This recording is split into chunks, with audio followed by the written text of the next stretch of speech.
Over the last few years, Malaysia has rapidly emerged as a primary hub for global hyperscale data centers, absorbing the massive overflow of capacity requirements. But these sprawling digital factories have a glaring physical vulnerability. To keep data streams flowing, their servers are entirely dependent on absolute, uninterruptible power supplies.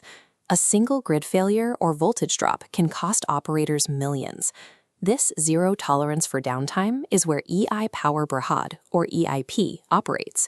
They are a specialized EPCC firm, engineering, procurement, construction, and commissioning, responsible for designing and installing these complex, fail-proof power systems. The expansion of the digital economy is physically limited by the availability of stable power. Fail-proof electrical systems are the final constraint on whether these massive facilities can actually come online. Now EIP is tapping the public markets to capitalize on this demand.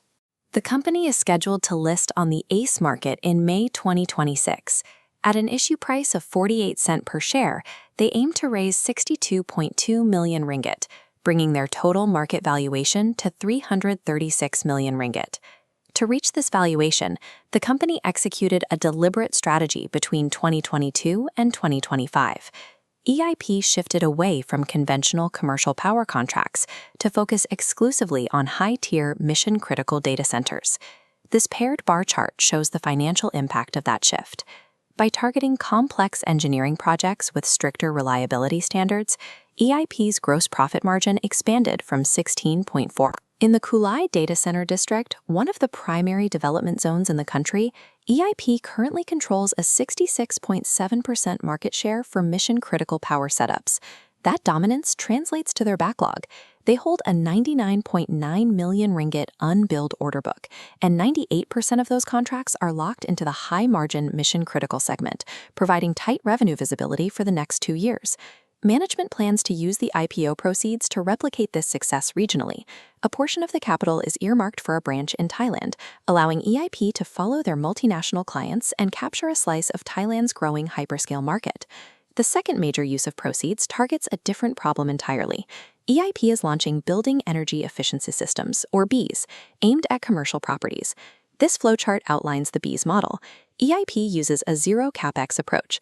They cover upfront costs to install energy efficiency systems. As the building's energy costs drop, EIP takes a fixed percentage of those verified savings as recurring monthly revenue over a 5 to 10-year contract.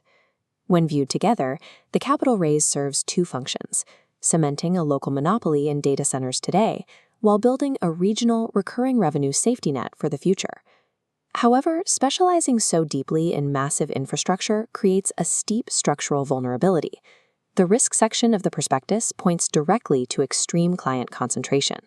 This pie chart illustrates the imbalance. A staggering 84.4% of EIP's total revenue comes from just 5 clients. If a single hyperscale client delays a facility build or shifts to a different contractor, EIP's bottom line would take an immediate and severe hit. This highlights the company's project-based reality. Because the BEES initiative is still in its early stages, EIP currently operates with zero recurring revenue. They have to bid for and rebuild their order book year after year, leading to volatile quarterly earnings. Even when contracts are secured, execution must be flawless. EIP faces exposure to liquidated ascertained damages, financial penalties for construction delays. A mismanaged timeline can consume up to 10% of a project's total profit. EIP operates on a high wire. They enjoy exceptional margins compared to general contractors, but their survival relies on perfect logistical execution and the continued loyalty of a very small client roster. There is one major institutional stabilizer built into this offering. EIP's parent company, the Bursa-listed OCK Group, is retaining a 37% stake post-IPO. This provides structural backing and aligns management with public shareholders. For conservative long-term investors, EIP represents a classic pick-and-shovel play. Through their solar farm installations and power grid solutions, they are positioned squarely within the targets of the National Energy Transition Roadmap, offering a path for steady compounding. Conversely, aggressive traders expecting a quick post-listing surge need to be cautious. The structural reality of project-based, lumpy earnings, combined with the multi-year timeline required to scale the Thailand and BEES expansions, means the growth story will take time to manifest on the balance sheet. Investors looking to participate have a tight window. Applications for the IPO close on May 6th at 5 p.m.